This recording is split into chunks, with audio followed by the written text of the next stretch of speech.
Today is May the 10th. What is faith? Let's find out together as we read Deuteronomy 2 and 3.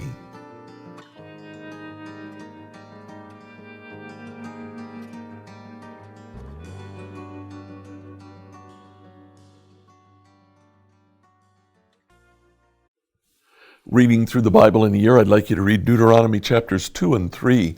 In this first discourse that Moses gives to Israel, the first 3 chapters deal with looking back at the history of Israel up to this point. Only a 40-year history, but very important.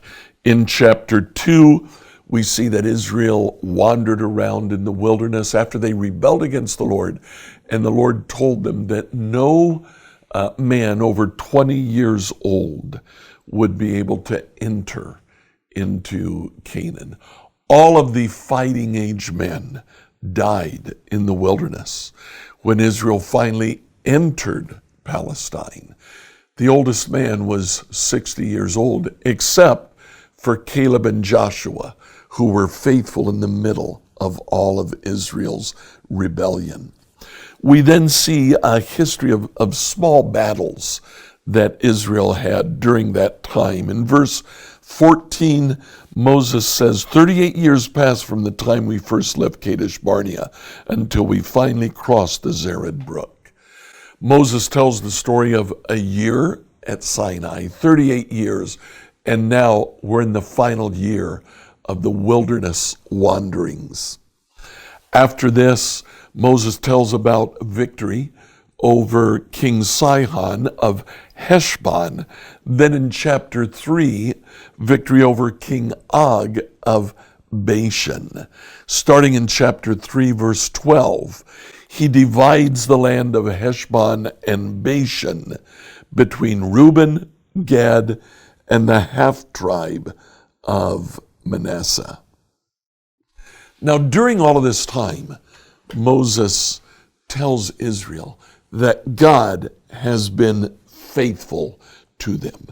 2:14, he says, by then all the men old enough to fight in battle had died in the wilderness, as the Lord had vowed would happen. The Lord made a promise, and he kept his promise.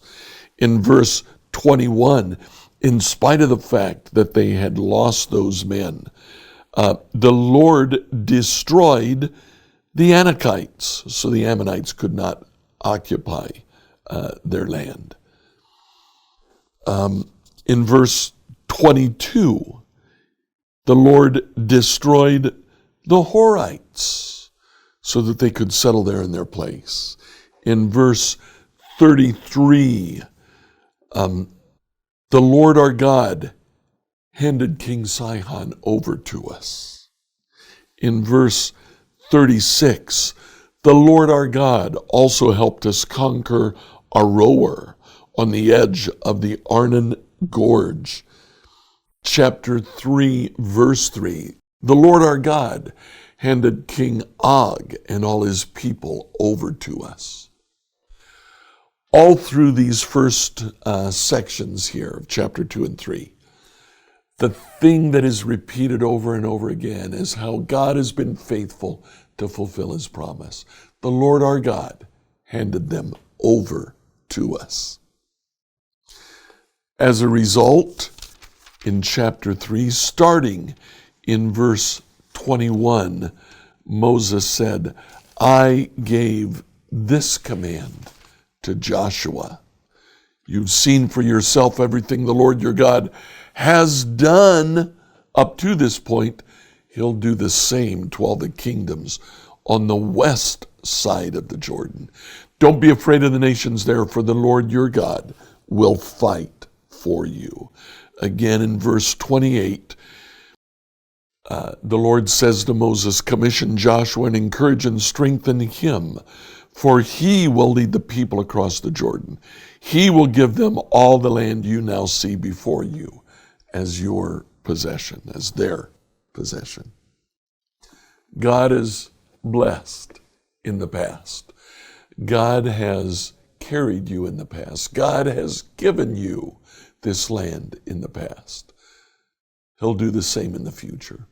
We started this devotional with a question: what is faith? Faith is not a blind faith. Faith is not believing what we know can't take place. Faith is looking back, seeing God's faithfulness in the past, and then grasping at his faithfulness for the future. You may be in the middle of something very difficult. Look at how God has guided you in the past. Look at how God has delivered you in the past. He can do that again. He will do that again. That is faith.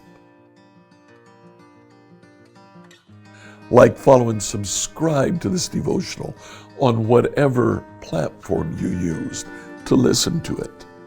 Tomorrow, we'll ask the question, what should I do when friends betray me?